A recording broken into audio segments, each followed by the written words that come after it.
So I come up with an idea, dream big, and then start small. So you don't have to get all the way there at once. What I like to do for this in particular is to work with open scores and improvisation, so it leaves that freedom, and each iteration can grow and change as the piece grows and changes.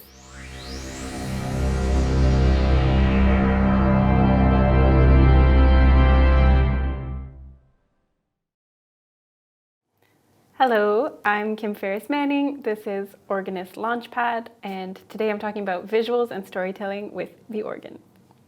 So to tell you a bit about myself, I'm a composer-performer. I'm also an arborist and about to graduate as a forest technician, and I also perform as a drag king under the name King of Chlorophyll. My connection to the organ began during my undergrad. I got a position at St. John the Divine in Victoria, BC. I was organ scholar and I studied with David Strakowskis there for about 5 years. And what was really special about this time was that David introduced me to improvising, which I had never done on another instrument. And since then, I've done most of my collaborations with the Earthworld Collaborative in Montreal, who do a lot of interdisciplinary projects, and you'll see more about that later. In my work, I like to do a lot of things that cross boundaries into different disciplines and often collaborating with other people or expanding my own skill set.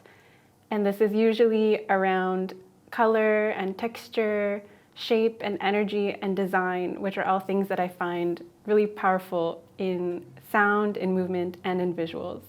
For all of these things, what inspires me the most is the idea of imagination, both for myself to find new imaginary creative things and also to inspire this in other people.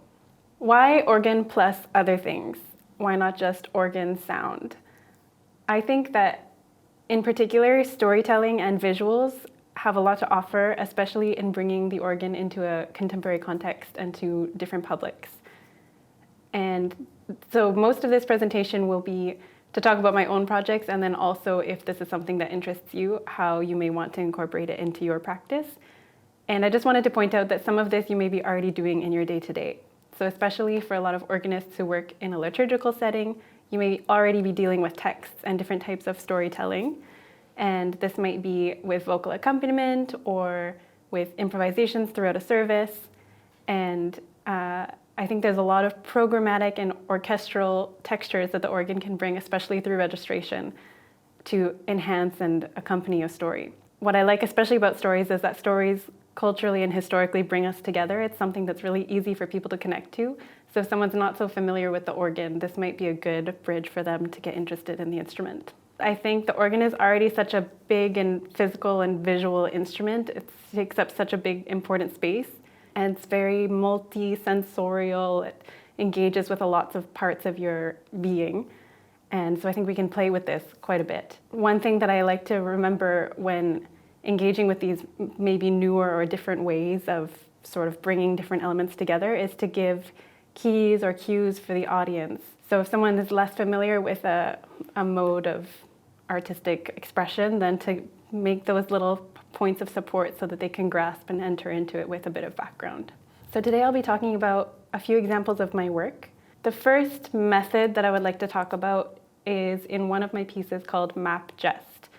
And this is a method that comes into a lot of my artistic projects and practices where I work in versions. So especially when you're working in new modes of creation with different disciplines, you have to learn a lot of new skills or collaborate in ways that you haven't collaborated before. And what can be really daunting is to try and take all of that on at once. So what I've started to do is to just work in versions.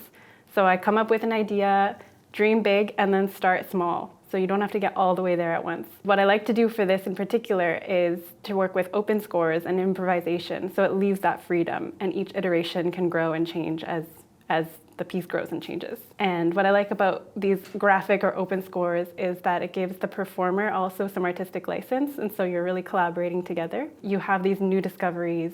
You play with gesture and concept more than these precise notations, although those can also have a role in the piece. And I wrote more about this in an article that's linked here from the Canadian Music Centre if you want to see more about this. So for this piece, Map Gest, I'll show you a few different versions of this. This was the very beginning, just to show you what a sketch of a piece might look like for me. So I just sort of blot out the core ideas and the structure. This piece is based off of conical projections. I'm actually going to read you the program note. So this piece was co-commissioned by the Earthworld Collaborative and my teacher, David Strakowskis. And it was sort of loosely based on Italo Calvino's book, The Invisible Cities. And I was really struck by this idea of the web of narratives and perspective and different points of reference. And through some discussions with Adrian and David, the two performers, this is part of the program note. The fundamental problem of maps is that the Earth is a sphere and that paper is flat. A similar quandary exists with musical scores, as with anything that lies on the border of imagination and representation. The danger being that if you write down a lie, it might look like the truth. So this is something that I think about often with scores and with different projects, is how your notation may constrict or limit, but also how it may inspire. So the idea with this particular sketch is that how conical projections work is that the further out you are, the more true it is based on your geographical location, and then further into the point is the most distorted. So the piece begins in the outer layer and moves inward, and the more you go inwards, the more chaotic it becomes. What I really like to do at the sketch stage is to experiment. So this is where it's really awesome if you have the chance to work with a performer, whether that's yourself or someone else. So in this case, it was with Adrian. I brought him the score. We kind of experimented a little. And this is where we decided some of the key points of the piece. Some of the prompts included philosophical texts and different poetic ideas. The technique and physicality, I was playing with using your limbs and giving instructions for body parts instead of notation. So it'll say play around the manuals with your arm like this instead of writing specific notes. Obviously registration was at play. And then a big thing for this piece was amplification and effects. So we put a microphone in the swell box and then hooked it up to a delay pedal and a mixing channel so you can expand the organ even further. And then the performer and audience experience kind of came into some of the later versions.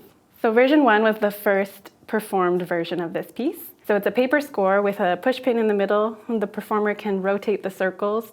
And the idea is that you play one circle in its entirety and then move into the next one, move into the next one.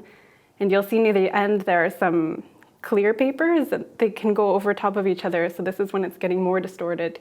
Even reading it and playing it is a little bit chaotic. What I like about graphic scores is to always put a minimal amount of information, but also a minimum of information. So what I was saying before about those keys and cues is you want to give enough to your performer that they have the confidence that they have something to go from and that their ideas are inspired but not limited. I wanted it to be functional, so what we found with the sketch was that it was hard to read because everything was in a circle but straight down. So that's why I added the spinning, but this was a problem that I decided to resolve in the next version of the score. Version 2, David played in Victoria for the RCCO Festival in 2020, and this was an animated score. So what I decided I didn't like about the first score is that I actually wanted less freedom for the performer. I realized there was an order of things that I wanted, so I didn't want them to be able to play in any order from the circle. It was actually a fixed duration, fixed set duration of prompts that I wanted to give. But what I did want was for the audience to be able to see some of those prompts that they were getting because there was a lot of text and visuals that I thought was interesting for the audience to know as well. One thing that I developed with this version was having 2 videos. So there's one video for the performer that includes a little bit more information about registration, there's timestamps, and then the audience sees almost the exact same video but with some of those more banal details taken out. But I really liked that they had this window into what the performer was also having as impetus for their project. So version 3 is yet to be shown to the public, but I have a little preview here for you. And this is something that I worked on with my friend Sai Win Myint U, who does 3D visualization and graphic modeling. So from the very beginning, actually my first sketch, which I lost, but it's a drawing of a dome, and the idea is that everyone is inside this dome, which is kind of like a linen play structure, and everyone is free to sort of explore on their own. What I was missing in the other ones is that it's this really spatial experience. So in my dream of dreams, this will happen in a dome with an organ inside it, and the visuals are projected around everyone. But for now, maybe it's an AR experience or something, I'm not too sure. The idea for this is that that freedom of moving at your own pace, I realized is actually for the audience. So the performer will still play from the 2-dimensional score, but the audience will be able to follow along in this 3D space and see what the performer just played or what happened before. They can explore this world that is the piece at their own pace. So that's like a 3-version of this piece. Who knows if there will be another one, but it's just to show that I was limited at each point by my own skills and by where the piece had got to, but then by being open to having versions, it can develop over time. So that's a bit about how I created my piece Map Jest, and maybe this will give you some ideas of how you can create pieces with visuals and possibly in versions and different iterations. Stay tuned for the next segment where I'll talk about creating pieces with a media feedback loop where you can send different information and different ideas through different forms of media to create a new project.